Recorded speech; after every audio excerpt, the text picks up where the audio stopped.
함께 기도드리겠습니다. 아버지 하나님,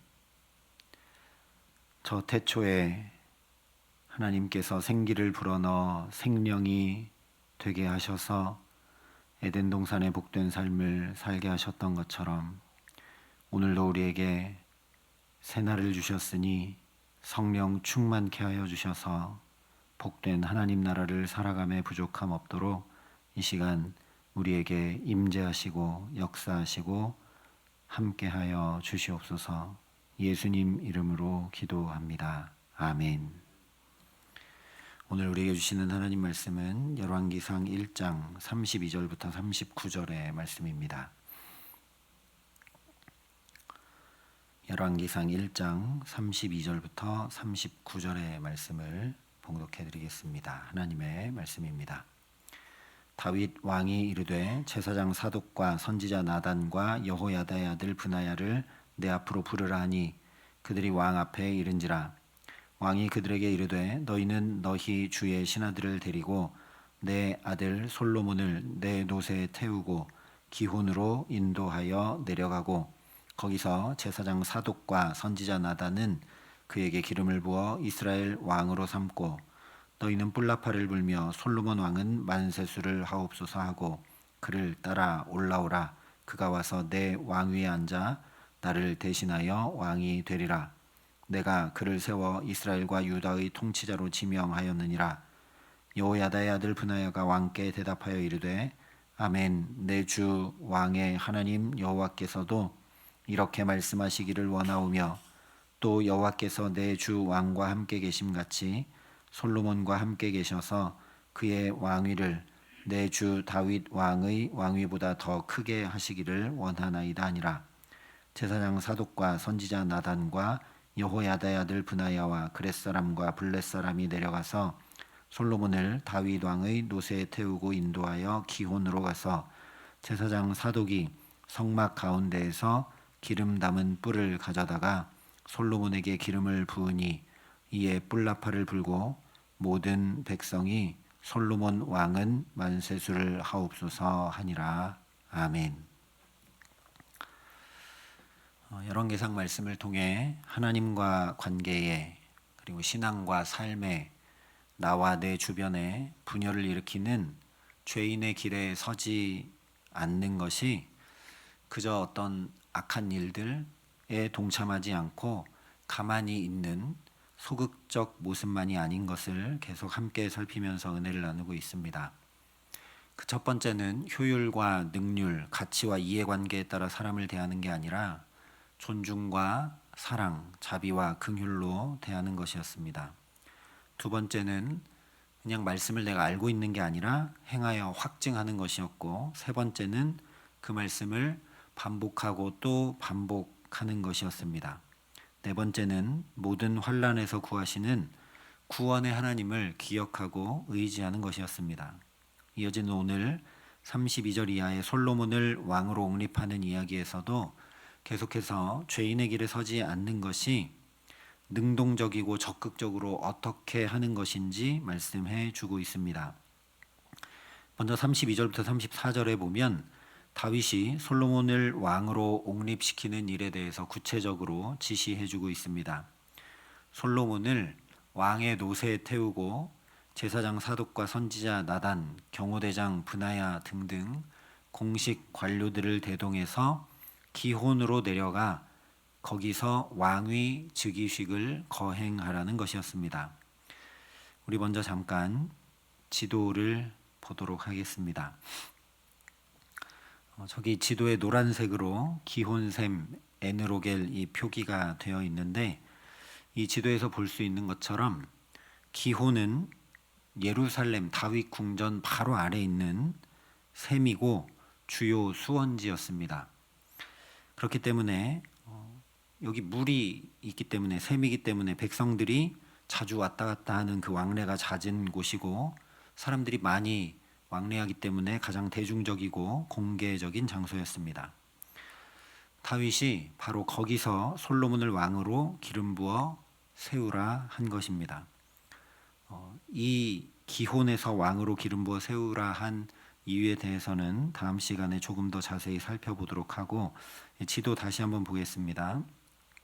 이와 반대로 아도니아는 기혼샘에서 저 기드론 골짜기를 따라서 약 1km 정도 떨어져 있는 에느로겔이라는 지역, 저기 지도에서 볼 때도 예루살렘 성 바깥쪽에 있죠.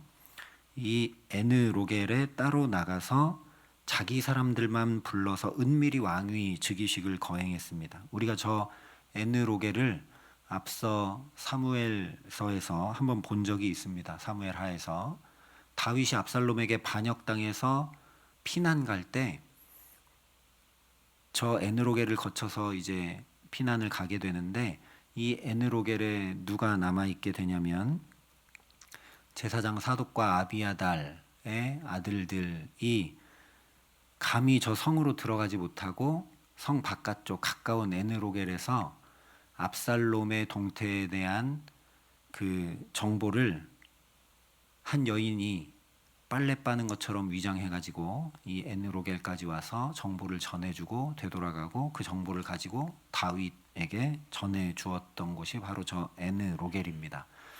그러니까 다윗성과 굉장히 가깝지만 바로 옆에 위치해 있지만 은밀히 숨어서 무언가를 행하기 좋은 지역이 저 에느로겔이라는 거죠.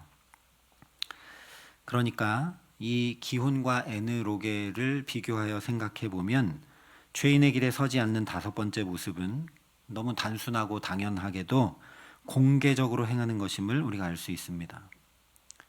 홀로 있을 때는 은밀하게 자기 마음대로 누구나 그렇게 행할 수 있지만, 다른 사람들이 다 보고 알 수 있는 공개적인 자리에서는 그 누구도 마음대로 행하기 어렵다는 사실은 제가 굳이 더 설명드릴 필요가 없을 겁니다.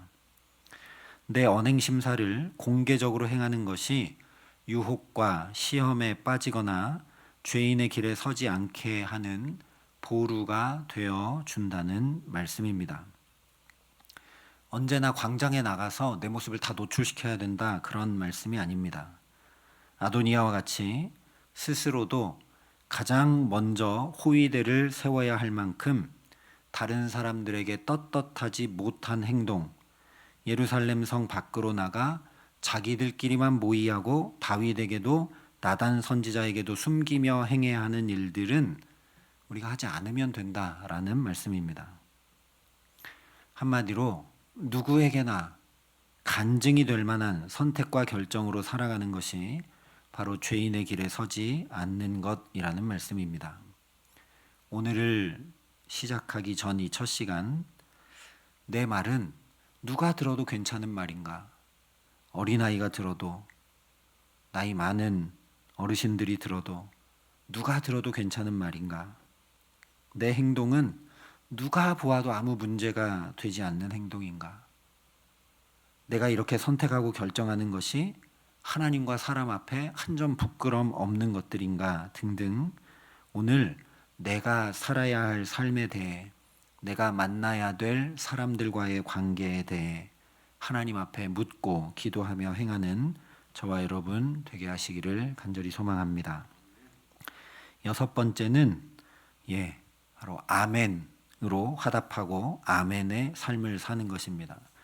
36절과 37절에 보면 다윗이 말하자 브나야가 다윗에게 이렇게 말합니다. 아멘, 내 주 왕의 하나님 여호와께서도 이렇게 말씀하시기를 원하오며, 또 여호와께서 내 주 왕과 함께 계심같이 솔로몬과 함께 계셔서 그의 왕위를 내 주 다윗 왕의 왕위보다 더 크게 하시기를 원하나이다. 다윗이 이러이러하게 행하라고 지시하니까 브나야가 아멘 하고 화답합니다. 이 아멘의 뜻은 참으로 그렇게 될 것을 믿습니다 하는 믿음의 고백인 동시에 그대로 이루어지기를 바랍니다 라는 간절한 소망과 순종의 표현입니다.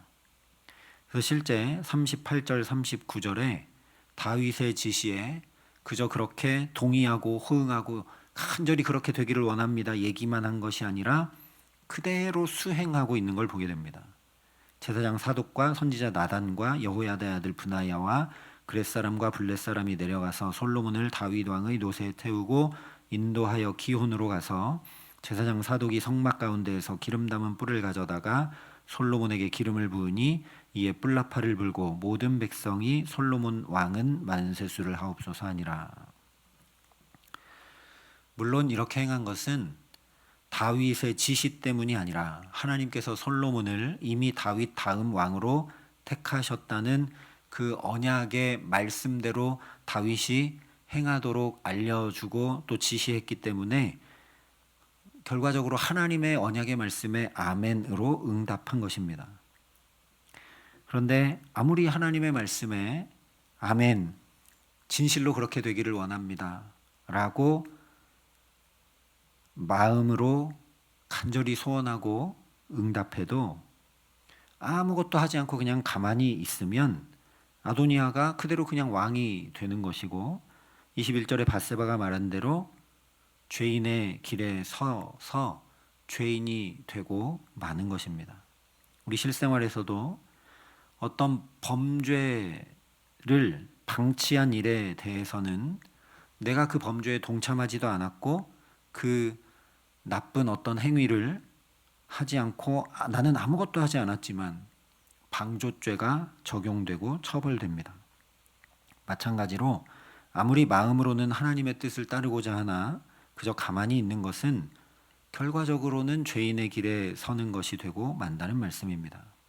우리가 잘 아는 말씀 그대로 영혼 없는 몸이 죽은 것 같이 행함 없는 믿음은 죽은 것이기 때문입니다. 그러니 주님의 말씀에 우리 입술로도 아멘으로 응답하여 선포하고 우리 삶으로도 아멘으로 응답하여 순종함으로 행할 수 있도록 은혜와 믿음 더해 주시기를 간절히 기도합니다. 이 모든 것을 위해 가장 중요한 7번째는 성령을 구하는 일입니다. 우리 연약함을 아시고 말할 수 없는 탄식으로 우리를 위해 간구하시고 우리를 도우시는 성령이 아니고는 그 누구도 자신의 힘과 결심과 노력과 의지로 대략 이 6가지나 되는 모습대로 행하면서 의인으로 복 있는 사람으로 살래야 살 수가 없기 때문입니다. 이 6가지 중에 한 가지라도 우리가 제대로 잘 행하지 못함을 우리 스스로 잘 알죠. 그렇기 때문에 다윗이 34절에 제사장 사독과 선지자 나단은 그에게 기름을 부어 이스라엘 왕으로 삼으라 지시하고 있습니다. 또 39절이 전하는 대로 제사장 사독이 성막 가운데에서 기름 담은 뿔을 가져다가 솔로몬에게 기름을 부어 왕으로 삼고 있습니다. 아도니아와 솔로몬의 결정적인 차이가 바로 여기에 있습니다. 아도니아파에도 분명히 제사장 아비아달이 있었는데도 불구하고 아도니아는 기름 부음 받고 왕이 된 것이 아니라 스스로 자기를 높여 자기가 왕이 됐습니다. 이스라엘의 왕은 그렇게 인간적인 조건과 사람들의 지지로 또 자기의 어떤 계획과 계책으로 왕이 되는 것이 전혀 아닙니다. 반드시 하나님께서 택하여 세우신 자가 왕이 되는데 그것은 기름 부음으로 확증되었습니다. 그런데 이 기름 부음 받는 것은 그저 하나님께서 택하셨다는 것을 확증하고 많은 사람들이 알게 하는 정도의 의미가 아닙니다. 초대왕 사울의 경우를 보면 사무엘에게 기름 부음 받은 후에 하나님의 영이 사울에게 크게 임하여 사울도 선지자들 중에 예언합니다. 다윗의 경우도 사무엘이 기름 뿔병을 가져다가 그의 형제 중에서 그에 부었더니 이날 이후로 다윗이 여호와의 영에게 크게 감동되니라 말씀했습니다. 이처럼 기름 부음은 곧 하나님의 영, 성령 충만함을 덧입게 되는 것이라는 말씀입니다. 그래야만 세상 다른 나라의 왕들처럼 군림하는 왕이 아니라 말씀에 순종하는 왕, 다스리는 왕이 아니라 백성들이 본받고 뒤따르는 왕, 자기 나라를 공고히 세워가는 왕이 아니라 하나님의 뜻을 분별하고 준행하여 하나님 나라를 이루어 갈 수 있는 왕이 될 수 있기 때문입니다. 그 누구보다 우리 예수님께서 가장 먼저 성령이 비둘기처럼 임하신 후에야 하나님 나라 복음을 전하셨습니다. 그러니 오늘 우리에게도 성령의 기름 부으심이 충만케 하시기를 간절히 소망합니다. 성령께서 나를 깨우치셔서 주의 말씀을 기억나게 하시고 깨닫게 하시지 않으면 우리가 말씀대로 살고 싶어도 어떤 말씀을 붙잡고 살아야 될지 알지 못하기 때문입니다. 또 성령께서 연약한 우리를 돕지 않으시면 아무리 마음은 원이어도 육신이 약하여 할 수 없기 때문에 성령께서 역사하셔서 주의 생명의 말씀에 아멘으로 화답하여 기꺼이 순종할 수 있도록 우리 연약함을 도우시고 함께 해주시도록 오늘도 나와 동행하여 주시도록 간구하는 저와 여러분 될 수 있기를 바랍니다. 그래서 주님의 성령을 힘입어 오늘도 복 있는 사람으로 어그러지고 갈라지고 분열된 내 몸과 마음과 또 관계와 삶이 회복되고 하나 되게 하시는 하나님 나라 이루어가는 주님의 자녀로 살게 하시기를 주님의 이름으로 간절히 축원합니다. 함께 기도하시겠습니다. 아버지 하나님, 우리를 감히 주의 나라와 제사장으로 삼으시고 부르시고 붙드시니 참으로 감사합니다. 다윗만 솔로몬만 왕으로 세움받아 하나님 나라를 이루어가는 것이 아니라 오늘 우리도 그렇게 주의 성령으로 기름 부음 받아 하나님 나라를 이루고 살아가야 함을 또 깨닫게 하시고 어떻게 해야 하는지 주의 말씀으로 가르쳐 지도해 주시니 감사합니다. 주님, 우리의 계획과 뜻과 결단과 의지가 아니라 성령의 도우심을 힘입어 성령의 능력으로 주의 말씀을 따라 아멘으로 화답하고 순종함으로 하나님 나라를 우리 삶에 이루어갈 수 있도록 오늘도 우리에게 함께하여 주시옵소서. 우리의 삶도 우리의 몸의 건강도 우리의 마음도 어떤 부분들이 분열되어 있고 갈라져 있음을 주님 긍휼히 여겨주시고 그러니 오늘도 주의 성령을 힘입어 하나 되고 회복되고 치유되고 온전케 되는 하나님 나라 이루고 누리며 우리 가정에서 일터에서 삶의 모든 자리에서 살아감에 부족함 없도록 이 시간 간구하는 우리에게 성령 충만케 하시고 함께 하시고 역사하여 주시옵소서. 이제는 주 예수 그리스도의 은혜와 하나님의 사랑과 성령님의 교통하심이 여기 머리 숙여 주의 성령을 힘입어 복 있는 자로 하나님 나라 살기를 소원하고 결단하는 여기 모인 모든 주의 성도들과 사랑의 빛교회 모든 교우들과 이 나라 이 민족과 이 귀한 복음을 오늘도 세계 만방에 전하시는 선교사님들 가운데 이제로부터 영원토록 함께 하시기를 간절히 축원하옵나이다. 아멘.